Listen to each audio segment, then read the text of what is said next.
Dámy a pánové, ještě jednou krásné, dobré odpoledne tady v Leteckém muzeu Metoděje Vlacha na letišti Mladé Boleslavi.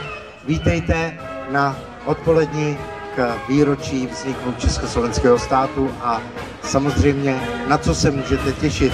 Můžete se těšit na letecké ukázky z expozice Leteckého muzea Metoděje Vlacha a pak také nepřijdete o nefalšovanou bitvu první velké války, bitvy u Zborova. Takže uvidíte jak leteckou bitvu, tak bitvu na zemi a samozřejmě se můžete podívat i na ukázky výstroje a výzbroje vojenské techniky, kterou sebou všichni účastníci dnešního nádherného odpoledne přivezli.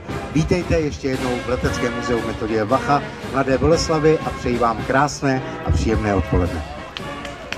Já už tu mám u reportážního moderátorského mikrofonu Jardu Balatku jako velitele všech pozemních vojsk a zeptám se tě, Jardo, proč dnes a proč zrovna bitva u Zborova?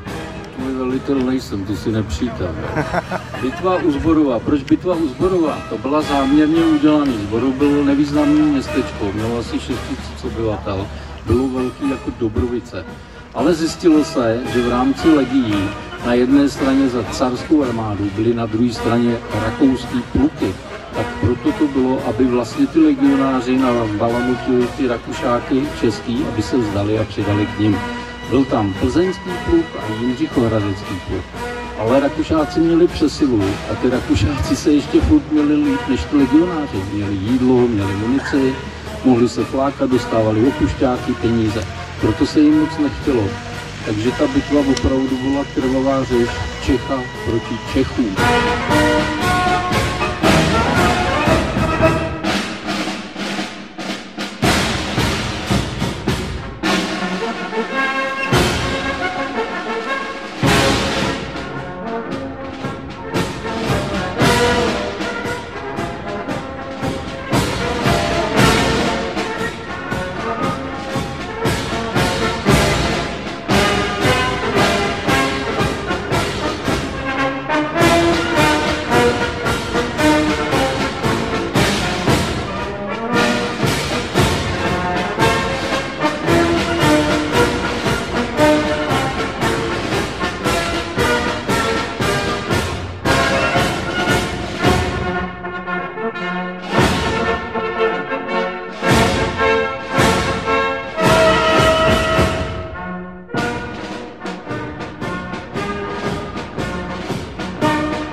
My tady vystavujeme zbraně 19. a 20. století. Z toho 19. století tady máme převážně westernové zbraně a z 20. století tady máme pušky, rakouský, německý, sovětský, anglický, americký a pak samopaly, to je obdoba taky první, druhá světová válka. A pak vzadu máme kulomety, lehký a jeden těžký, to je Lewis, který se používal jako protiletadlový. A máme tady i sbírku přileb druhoválečných, jedna je prvoválečná, je tady tankistická přilba nebo kryt. A v podstatě vysvětlujeme tady lidem funkci těch zbraní a vývoj těch zbraní, jak to vypadalo.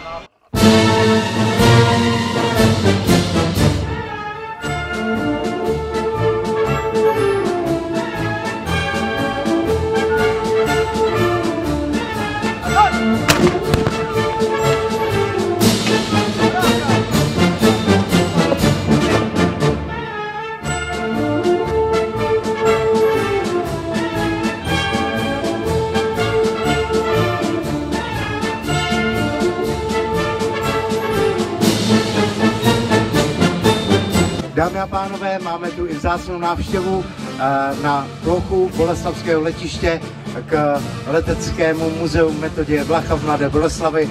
Dorazila i náměstkyně primátora města Mladé Boleslavy, paní Miroslava Kašpárková. Já vás zdravím, dobrý den. Dobrý den a hezké odpoledne všem návštěvníkům přeji. Paní náměstkyně, vy prý jste velkou příznivkyní létání, letectví i Leteckého muzea Metoděje Vlacha v Mladé Boleslavi. Proč jste přišla a na co se těšíte? Na všechno. Ne, opravdu líbí se mi historická letadla, líbí se mi tady, jak je Letecké muzeum vedené pod hlavním ředitelem panem Handlíkem. A je to nádhera dívat se, jak na stará letadla, nebo když tady byly i historické automobily, je to prostě krása.